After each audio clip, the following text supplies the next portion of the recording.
दोस्तों और भक्तों, आइए आज देवी भागवत कथा सार के प्रथम स्कंद में एंट्री लेते हुए यानी कि प्रवेश करते हुए आपको नारद जी का श्री व्यास जी को देवी की महिमा के बारे में बताने वाला वृतांत सुनाते हैं। तो दोस्तों, यह सर्वश्रेष्ठ वृतांत प्रथम स्कंद में जो कि देवी भागवत कथा सार का अंश है आपको सुना रहा हूँ। उम्मीद करता हूँ कि आपको यह वृतांत पसंद आएगा। दोस्तों, पुराणों पर आधारित यह वृतांत अत्यंत ही सुंदर है, जो कि आप सभी को वीडियो के अंत तक सुनना चाहिए। आपका ज़्यादा समय नहीं लूँगा, शॉर्ट में ही इस वृतांत को रखूँगा। दोस्तों, बगैर समय बर्बाद किए आइए इस वृतांत को शुरू करते हैं। यह वृतांत प्राचीन काल का वृतांत है। प्राचीन काल में एक समय व्यास जी ने गौरैया दंपति को अपने दो नवजात शिशुओं को स्नेह करते हुए देखा। यह देखकर व्यास जी के मन में पुत्र प्राप्ति की इच्छा उमड़ आई। साथ ही उन्होंने यह भी सोचा कि पुत्र रहित मनुष्य की सद्गति नहीं होती, परंतु गृहस्थाश्रम चलाने के लिए पत्नी और धन की आवश्यकता होती है, जो कि उनके पास नहीं है। इस प्रकार चिंतन करते हुए श्री व्यास जी का मन अत्यंत खिन्न हो गया। अंततः उन्होंने तपस्या करने के लिए मेरु पर्वत पर जाने का निश्चय कर लिया। तदनंतर उन्होंने मन में विचार किया कि मैं किस देवता की आराधना करूं जिससे मेरे अभीष्ट की सिद्धि हो जाए। संयोगवश उसी समय नारद जी वहां आ गए। कुशल खेम पूछने के बाद नारद जी ने व्यास जी से पूछा, हे द्वैपायन, आप किस कारण से चिंताग्रस्त हैं, कृपया मुझे बताएं। इस पर व्यास जी ने कहा कि हे महर्षि, संतानहीन की सद्गति नहीं होती, अतः आप ही मुझे बताएं कि पुत्र प्राप्ति के लिए मैं किस देवता का आवाहन करूं, किसकी आराधना करूं। इस प्रश्न के उत्तर में नारद जी ने व्यास जी को एक प्राचीन वृत्तांत सुनाते हुए बताया कि एक बार मेरे पिता ब्रह्मा जी ने भगवान विष्णु को ध्यान में स्थित होकर कठोर तप करते देखा। उन्हें तपस्या करते देखकर ब्रह्मा जी को बहुत ही आश्चर्य हुआ। उन्होंने भगवान विष्णु से पूछ लिया कि हे देवाधिदेव, हे जगन्नाथ, हे भूत भविष्य वर्तमान के स्वामी, आप किस लिए यह कठोर तपस्या कर रहे हैं। हे जनार्दन, आप किसके ध्यान में लीन रहते हैं। हे जगन्नाथ, मैं तो यही जानता हूँ कि आप ही आदि स्वरूप, सबके कारण, निर्माता, पालनकर्ता, संहारक तथा सभी कार्यों को संपादित करने वाले हैं। भगवान शंकर सहित मैं और अन्य सभी देवता आपके आदेश से अपने अपने दायित्वों का निर्वहन करते हैं। मैं तो तीनों लोकों में आपसे बढ़कर अन्य किसी देवता को नहीं जानता। फिर आप किस देवता का ध्यान कर रहे हैं।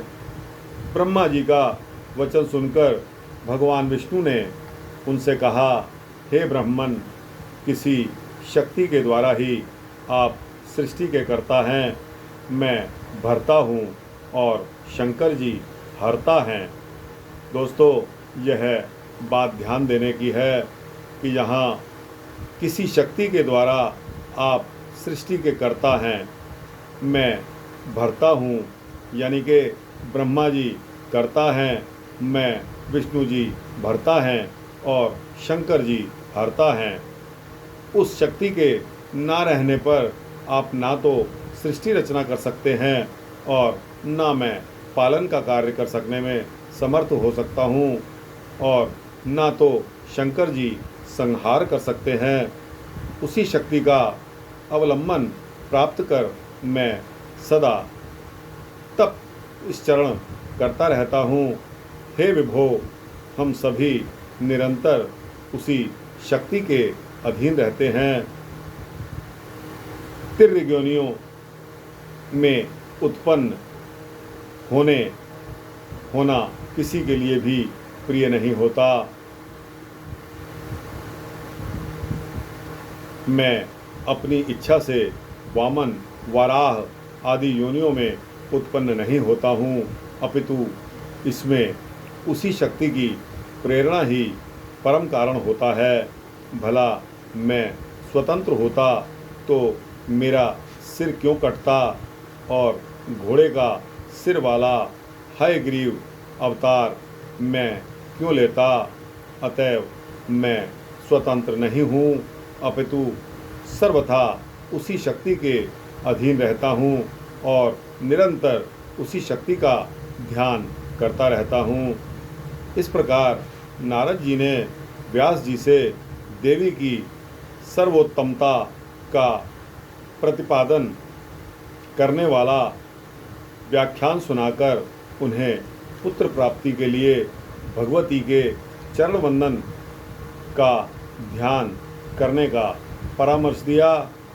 अब व्यास जी की तपस्या और पुत्र प्राप्ति का वृतांत आता है। दोस्तों, यह भी एक छोटा सा वृतांत है। मैं आपका अधिक समय न लेते हुए आगे चलता हूँ कि नारद जी का उपदेश सुनकर व्यास जी मेरु पर्वत पर तपस्या करने लगे। वे वाग्बीज मंत्र का जप करते हुए 100 वर्षों तक भगवान शंकर और भगवती सदाशिवा की आराधना में तत्पर रहे। उनकी इस उग्र तपस्या से इंद्र भयभीत हो गए। उन्होंने भगवान शंकर से व्यास जी की तपस्या का कारण पूछा। इस पर भगवान शंकर ने इंद्र से कहा कि व्यास जी पुत्र प्राप्ति के लिए तपस्या कर रहे हैं, मैं इन्हें कल्याणकारी पुत्र प्रदान करूंगा। इंद्र ने ऐसा कहकर भगवान शंकर व्यास जी के पास गए और उन्हें पुत्र प्राप्ति का वरदान दिया। इसके अनंतर व्यास जी अपने आश्रम में आकर अग्नि प्रकट करने की दृष्टि से अरण्य मंथन करने लगे। अरण्य से प्रकट अग्नि को देखकर व्यास जी के मन में पुत्रोत्पत्ति का भाव आ गया, परंतु वे विचार करने लगे कि मुझे पत्नी तो है नहीं तथा स्त्री तो सदा बंधन की कारण ही बनी रहती है, इसलिए गृहस्थ होने की मुझ में प्रवृत्ति भी नहीं है। उसी समय उन्हें घृताची नामक एक अप्सरा दृष्टिगोचर हुई। उसे देखकर मुनि के हृदय में काम का भाव संचार हो गया और एकाएक उनका तेज उस अरण्य पर गिर गया। घृताची अप्सरा शाप के भय से भयभीत होकर शुकी का रूप धारण करके उड़ गई। उस अरण्य से ही भगवान शिव के वरदान स्वरूप परम तेजस्वी शुकदेव जी का जन्म हुआ। उत्पन्न होते ही तेजस्वी शुकदेव जी बड़े हो गए। व्यास जी ने उनके उपनयन तक के संस्कार कर दिए। उसी समय आकाश से दिव्य मृग चर्म, कमंडल तथा दंड पृथ्वी पर आ गिरे और उन्हें लेकर शुकदेव जी गुरु बृहस्पति के पास विद्या अध्ययन के लिए चले गए। तो दोस्तों, यह वृतांत भी छोटा सा था जो यहाँ समाप्त होता है। इसके पश्चात श्री वेद व्यास जी तथा शुकदेव जी का संवाद होता है। यह वृतांत दोस्तों भी छोटा सा ही है, इसलिए उम्मीद यही है कि आप थोड़े और समय के लिए बने रहेंगे। विद्या अध्ययन समाप्ति करके शुकदेव जी अपने पिता व्यास जी के पास आ जाते हैं। उन्हें देखकर व्यास जी अत्यंत प्रसन्न होते हैं तथा विवाह करने का प्रस्ताव रखते हैं और कहते हैं कि गृहस्थ आश्रम में रहकर देवताओं और पितरों का यजन करो, परंतु विरक्त शुकदेव जी ने इसे स्वीकार न करते हुए कहा कि पिताजी, पुत्र कलत्र के बंधन में फंसा हुआ प्राणी कभी भी बंधन मुक्त नहीं हो पाता। इस संसार में आत्मज्ञान को छोड़कर कौन सा सुख है। दुर्लभ मानव शरीर को पाकर तथा वेद शास्त्रों का अध्ययन करके भी यदि मनुष्य इस संसार में बंध जाता है तो दूसरा भला कौन बंधन मुक्त हो सकता है। विद्या तो वही है जो शीघ्र ही भवबंधनों से मुक्त कर दे। व्यास जी ने शुकदेव जी को समझाने का बहुत प्रयास किया और कहा कि जो मन से बंधन मुक्त है तथा जो न्याय मार्ग से धनोपार्जन करता है, शास्त्रोक्त कर्मों का विधिवत संपादन करता है, पितृ श्राद्ध आदि यज्ञ करता है, सर्वदा सत्य बोलता है तथा पवित्र रहता है, वह ग्रह में रहते हुए भी मुक्त हो जाता है। किंतु व्यास जी की इन बातों का श्री शुकदेव जी के ऊपर कोई भी प्रभाव नहीं पड़ा और उन्होंने कहा कि हे पवित्र आत्मन, इस कर्म भूमि में मनुष्य जन्म अति दुर्लभ है। आप मुझे ऐसा ज्ञान दीजिए जिससे मैं गर्भवास जनित महान भव से मुक्त हो जाऊं।